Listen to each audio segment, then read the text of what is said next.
Les deux plus gros gourous de la secte des légumes crus viennent de mourir le même jour. Et je vous assure que c'est pas moi. J'y suis pour rien, j'ai appris la nouvelle comme tout le monde. Mais il faut avouer que c'est un hasard assez troublant. Irène Grosjean est morte dans un accident de voiture et Daniel Kieffer lors d'une opération chirurgicale. Alors d'après eux, toute leur vie, ils ont donné des conseils santé, mais ils ont surtout mis en danger des centaines de milliers de personnes, dont certains que je connais personnellement, et en fait, ils doivent surtout leur succès aux idées reçues sur les fruits et légumes à volonté et la viande qui donne le cancer, sauf que eux sont allés à un stade extrême supérieur, encore pire que les véganes, où ils ne recommandent que des fruits et des légumes crus. Adieu la viande, le fromage, mais aussi le pain, les pâtes, la ratatouille, puisque c'est cuit et eux c'est que du cru. Ah oui. Et donc bonjour, le concombre, les pommes, les bananes.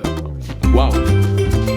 Franchement. Alors forcément, quand ton régime alimentaire consiste majoritairement en des fast-food, des gâteaux, du sucre, si tu te mets à manger que des melons et des bananes, au début tu vas te sentir détoxifié et la puissance du gorille va envahir tout ton corps. De toute façon, de base, quand tu manges mal, n'importe quel régime à la con fonctionne. Mais à la fin, tu vas surtout te sentir décalcifié. Tu vas perdre tes dents en fait. D'ailleurs, le plus grand gourou du crudivorisme en France, Thierry Gazas-Novas, il a perdu toutes ses dents. Et c'est pas en croquant dans une noix de coco parce que lui, son délire, c'est les jus de légumes. Si tu n'arrives pas à manger 3 kilos de salade parce que tu trouves ça indigeste, eh bien lui te les fait boire, c'est logique. Et ainsi tu obtiendras tous les nutriments dont tu as besoin, sauf pour les dents. Mais bon, comme tu bois plus que des jus de légumes, t'en as pas besoin. Pas bête Thierry, pas bête. Un peu moins drôle cette fois, une jeune fille qui s'appelle Zana est morte du crudivorisme. Pourtant elle paraissait en excellente santé, excepté qu'elle était un peu maigre. Mais ça c'est malheureux, aujourd'hui la plupart des jeunes filles s'imaginent que minceur égale santé, et que du coup elles sont prêtes à tout pour le summer body. Mais si ça finit en dead body, c'est quand même dommage.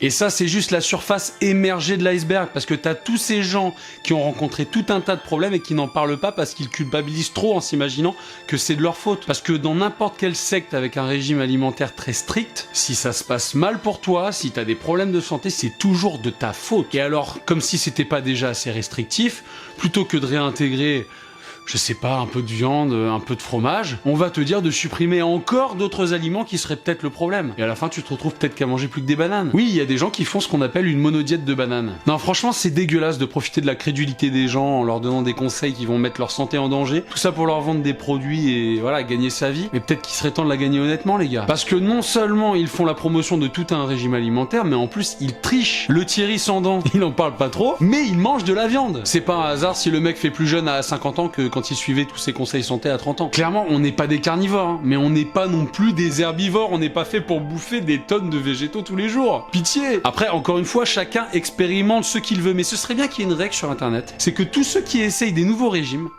attendez un an avant de dire que c'est le meilleur truc du monde et que ça a sauvé votre vie. Vous avez supprimé toutes les merdes de votre alimentation. C'est parfait.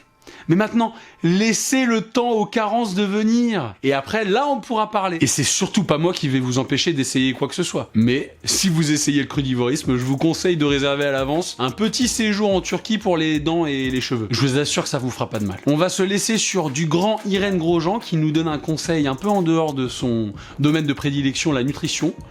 Le bain de siège à friction de Louis Kuhn. Et évidemment, on va toucher un peu le clitoris, parce que ça le gêne. La masturbation sur bébé, oui.